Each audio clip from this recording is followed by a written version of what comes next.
আসসালামু আলাইকুম এভরিওয়ান। আশা করি আল্লাহর অশেষ রহমতে সবাই ভালো আছেন, সুস্থ আছেন। দিবা নাজান্স মম চ্যানেল থেকে আমি ডেইজি, আমি আমার পরিবার নিয়ে আলহামদুলিল্লাহ খুব ভালো আছি, সুস্থ আছি। তো আজকের ভিডিওটা আমি বিকাল থেকে শুরু করেছি। তো আপনাদের ভাইয়া একটা বাঙ্গি নিয়ে এসেছিল, তো এটাকে আমি কেটে নিচ্ছি। সাধারণত বাঙ্গি আনা হলে ততটা ভালো পড়ে না, তবে এটা আমি যখন কেটে নিচ্ছিলাম তখনই বুঝতে পেরেছি ভালো হবে, কারণ এটা হচ্ছে বাইলা টাইপের, মানে যেটাকে আমরা বেলে বলি, তো গ্রামের ভাষায় এটাকে বাইলাই বলা হয়। তো যাই হোক, আর বাঙ্গিটা খেতে অনেক মজার হয়। আবার কিছু বাঙ্গি আছে খেতে কেমন কচকচ করে আর পানসা লাগে। তো এটাকে কেটে আমি ফ্রিজে রেখে দিয়েছিলাম। আর এই গরমে বাঙ্গি, তরমুজ ফ্রিজে রেখে খেলে খুব ভালো লাগে। তাছাড়া বাঙ্গি শরীর ঠান্ডা রাখে। তো আমার কাছে এই বাইলা টাইপের বাঙ্গি খেতে খুবই ভালো লাগে। আপনারা কে কে আছেন বাঙ্গি খেতে পছন্দ করেন অবশ্যই কমেন্টস করে জানাবেন। আর এই তো আমি কিন্তু বাঙ্গির খোসা উপর থেকে হাত দিয়ে ছাড়িয়ে নিচ্ছি। আর এই ধরনের বাঙ্গি, মানে পাকা বাঙ্গি যদি হয় তাহলে কাটতে কোনো রকম বটি বা ছুরি লাগে না, এমনিতেই হাত দিয়ে উপরের খোসাটা খুব সহজেই ছাড়িয়ে নেওয়া যায়। আর এই তো উপরের খোসা ছাড়িয়ে আমি দেখেন মাঝখান থেকে ছুরি দিয়ে দুই ভাগ করে নিয়েছি। আর এটার ভিতরে যে বিচি আছে সেটা আমি একটা চামচের সাহায্যে ফেলে নিচ্ছি। তারপর এটাকে আমি ছোট ছোট টুকরো করে নিয়ে ফ্রিজে রেখে দিয়েছিলাম। তো আমার বাচ্চারা কিন্তু বাঙ্গি খেতে ততটা পছন্দ করে না, তবে আমি আর আপনাদের ভাইয়া পছন্দ করি। আর এই দিক থেকে দেখেন আমি বাঙ্গিটা টুকরো টুকরো করে কেটে নিয়েছি।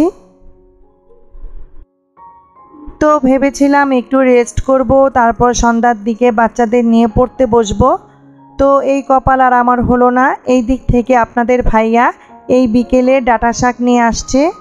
তো গ্রামের সাইড থেকে এক চাচা আসে, উনি দেখা গেছে প্রতিদিন মাথায় করে ওনার নিজের করা জমির সবজি সন্ধ্যার টাইমে বিক্রি করতে নিয়ে যায়। তো তখন দেখা গেছে রাস্তা দিয়ে যাওয়ার সময় আপনাদের ভাইয়ার সাথে দেখা করে যায় কোনো সবজি, শাক বা কোনো কিছু লাগবে কিনা।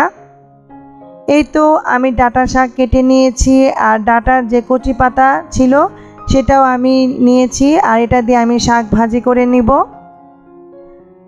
আর দেখতেই পাচ্ছেন আমি যে বাঙ্গিটা কেটে রেখেছিলাম ফ্রিজে, তো আমি এটা খেয়ে নিচ্ছি।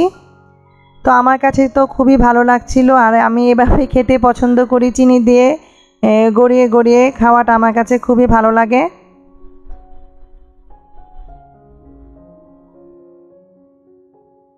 আর এটা হচ্ছে পরদিন সকালবেলা ব্যস্ততাময় আরও একটা নতুন সকাল শুরু হয়েছে। তো আমরা সকালের নাস্তা সেরে নিয়েছি। আর যেহেতু আমার স্কুল আছে, তো সেই হিসাবে সকালের নাস্তা আমাকে খুব তাড়াতাড়ি বানিয়ে নিতে হয়। তাছাড়া দেখা গেছে আমি স্কুলে যাওয়ার আগে দুপুরে রান্নাটাও করে নিই। তো ঈদের পর আমার হেল্পিং হ্যান্ড আজকে এসেছে, আর যখন এসেছে ততক্ষণে আমি ঘরের সব কাজ মোটামুটি সেরে নিয়েছি। প্রায় 6 দিন পর সে এসেছে।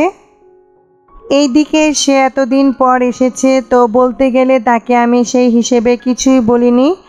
আর যদি বলি তাহলে দেখা গেছে আমারই লস। তাদের ডিমান্ড সরকারি চাকরির মতো, কিছু বললেই বলবে, নিজের মতো লুক নিয়ে নেন।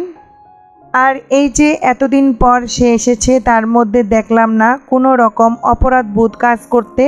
আসলে তারা বুঝতে পেরে গেছে আমরা কোনো না কোনো দিক থেকে অসহায়, দুর্বল। আপনি যদি কারো কাছে দুর্বলতা প্রকাশ করেন তাহলে দেখবেন দুর্বলতার সুযোগ নিয়ে আপনাকে আঘাত করবে। আর এটাই কিন্তু হয়ে আসছে। তো আমি আগের দিন বিকেলে ডাঁটা কেটে রেখেছিলাম, সেটা আমি চিংড়ি মাছ দিয়ে রান্না করে নিচ্ছি। আর সাথে একটা আলু কেটে দিয়েছি। আর পাশের চুলায় আমি শুটকি দিয়ে চিচিঙ্গা ভাজি করে নিচ্ছি। টানা 2-3 দিন চিচিঙ্গা আমি ডিম দিয়ে ভাজি করেছিলাম, তাই আজকে ভাবলাম একটু অন্যভাবে চিচিঙ্গা ভাজি করে নিই। দেখা গেছে একই তরকারি টানা 2-1 দিন এভাবে রান্না করলে সেটা আর খেতে তেমন মজা লাগে না। আর এভাবে শুটকি দিয়ে চিচিঙ্গা ভাজি করে নিলে খেতে ভালো লাগে, আর মুখের স্বাদ কিন্তু চেঞ্জ হয়। তো এই দিক থেকে আমি চিচিঙ্গা ভাজি করে নিয়েছি, সাথে বাকি রান্না আমি অফ ক্যামেরায় করে নিয়েছি। তো এখন আমি দুপুরের খাবারগুলো টেবিলে দিয়ে নিচ্ছি, যাতে করে বাসার সবার বেড়ে খেতে কষ্ট না হয়। আমি কিন্তু দুপুরের জন্য ভাতটা সকালেই রান্না করে রেখে যাই, পরে দেখা গেছে আমার স্কুল থেকে আসতে দেরি হলে আপনাদের ভাইয়া চুলায় হালকা গরম করে নেয়। আর এই তো আমি দুপুরের জন্য ডাঁটা আলু দিয়ে চিংড়ি মাছ রান্না করে নিয়েছি, শুটকি দিয়ে চিচিঙ্গা ভাজি করে নিয়েছি, ডাঁটা শাক ভাজি করে নিয়েছি, আর তার সাথে আমার আজান বাবার জন্য ডিম ভুনা করে নিয়েছি, কারণ আজানকে আমি ছাড়া কেউ মাছ দিয়ে ভাত খাওয়াতে পারে না। আর ডিম ভাজি বা ডিম ভুনা হলে সে তার বাবার হাতেই খেয়ে নেয়। তো সেই দিক থেকে চিন্তা করে আমি দেখা গেছে প্রতিদিন আজানের জন্য ডিম ভুনা করে নেই। তো রান্না করার পর কিন্তু আরও একটা কাজ থাকে রান্নাঘরে, সেটা হচ্ছে চুলা পরিষ্কার করে নেওয়া, রান্নাঘর পরিষ্কার করে নেওয়া। তো আমার রান্না যেহেতু শেষ, তাই আমি চুলা, রান্নাঘর যা কিছু আছে সব কিছু পরিষ্কার করে নিচ্ছি। দেখা গেছে বাইরে থেকে এসে যদি ঘরের সব কিছু গুছানো থাকে তাহলে দেখেও মনে শান্তি আসে। এত কথার মাঝে একটা কথা বলতে ভুলে গিয়েছিলাম, যারা আমার ভিডিওটি ধৈর্য সহকারে এতক্ষণ ধরে দেখছেন তারা প্লিজ একটি লাইক দিয়ে আমার পুরো ভিডিওটি কন্টিনিউ করবেন। আর এখনও যারা আমার চ্যানেলটি ভিজিট করেননি, চাইলে আমার চ্যানেলটি ভিজিট করে আমার চ্যানেলের পাশে থেকে যেতে পারেন। তো এরই মধ্যে আমি সংসারের মোটামুটি সব কাজ শেষ করে স্কুলে যাওয়ার জন্য ফ্রেশ হয়ে রেডি হয়ে নিয়েছি। আর এই দিক থেকে আপনাদের ভাইয়া আজানকে রেডি করিয়ে দিয়েছে। দেখা গেছে স্কুলে যাওয়ার সময় আমি আজানকে রেডি করাতে গেলে বায়না করে তার বাবা তাকে রেডি করিয়ে দিবে, তাই তার বাবা তাকে রেডি করিয়ে দেয়। তো এরই মধ্যে আমি আর আজান বাসা থেকে বের হয়ে গেছি, আর সংসার জীবনের ডিউটি সেরে এখন যাচ্ছি নিজের কর্মস্থলে ডিউটি করে নিতে। তো এটাই হচ্ছে আমার ডেইলি লাইফস্টাইল। তো আজকের ভিডিওটি আপনাদের কাছে কেমন লেগেছে অবশ্যই কমেন্টস করে জানাবেন। তো আজকের ভিডিওটি আমি এখানেই শেষ করে নিব, আবার হাজির হব নতুন আরও একটি ভিডিও নিয়ে। ততক্ষণ পর্যন্ত সবাই ভালো থাকবেন, সুস্থ থাকবেন। আল্লাহ হাফেজ।